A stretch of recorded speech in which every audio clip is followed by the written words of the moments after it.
pretty good, Miss Boa. My family just got a new puppy, and we are all so very happy.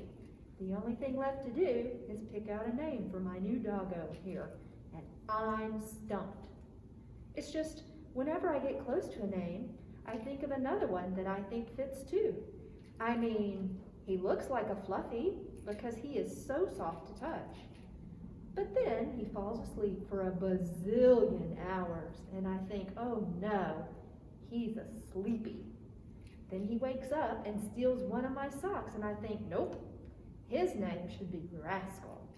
And then he curls up in my lap, and I think, Mr. Snuggles should be his name. And it never ends. Each new day, I learn something new about him, and I want to give him a new name. Oh, Henry, that is quite a conundrum. Miss Boa, I'm not talking about cone drums. I'm talking about my dog. Oh, right. Well, I wonder, Henry, does he have to have only one name? Well, I kind of think so, Miss Boa. I mean, I only have one name. Right. Well, this has me thinking about a Bible verse that we hear a lot this time of year from the book of Isaiah. You see, the prophet Isaiah was trying to encourage God's people who were feeling left behind or forgotten. And he tells them about a child that's been born to save us. Yes, I've heard this passage. We use it in church to talk about Jesus being born. No, that's right, Henry. In the church, we connect this passage to the coming of baby Jesus. At Christmas time, we celebrate that the baby Jesus has been born into the world to show us what God's heart looks like. Everything Jesus does tells us a little bit more about God's heart.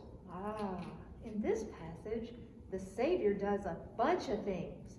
He's a wonderful counselor and a mighty God and a Prince of Peace. But I'm not sure I understand what all that means. Well, you are right that in this Isaiah passage that the Savior has a bunch of different jobs. A counselor gives us wise advice and helps us discover our path. A mighty one is powerful and can overcome any barriers. A Prince of Peace works to help people who disagree find a way to live together with kindness and respect. Whoa, that's a lot of work for just one Savior. Correct, Henry, and that's a lot of work. But those jobs tell us what's in God's heart. Wisdom, power, peace, they are all so important. And when we learn more about Jesus as he grows up and becomes a leader and a teacher, we learn even more about God's heart. Each of the stories of Jesus helps us see more clearly who he is and how we can understand God. Yeah, like when Jesus stands up for the person getting picked on, or looks out for the people who are left out. Yes! And how Jesus wants to make sure everyone has enough. Yes! And how Jesus heals people's outsides and insides when they are sick. Oh, yes, our list keeps getting longer. So all of these stories tell us something about who Jesus is, and sometimes gives him an extra name, sort of like a nickname. I see where you are going, Miss Boa.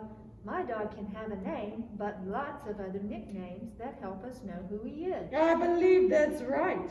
Maybe we should spend some time thinking about our names and what we hope our nicknames might be, like Bible reader or kindest friend or person who watches for God. I hope I'd be good listener and faithful disciple. I wonder what new names for Jesus we could discover in our Bible stories. And maybe, just maybe, we'll find a name for your puppy too. I mean, have you thought about Mahershala Hashbal for your new pooch? That was the name of Prophet Isaiah's second son, you see. Miss Boa, I'd like to be able to say my new dog's name. No, very well. Okay.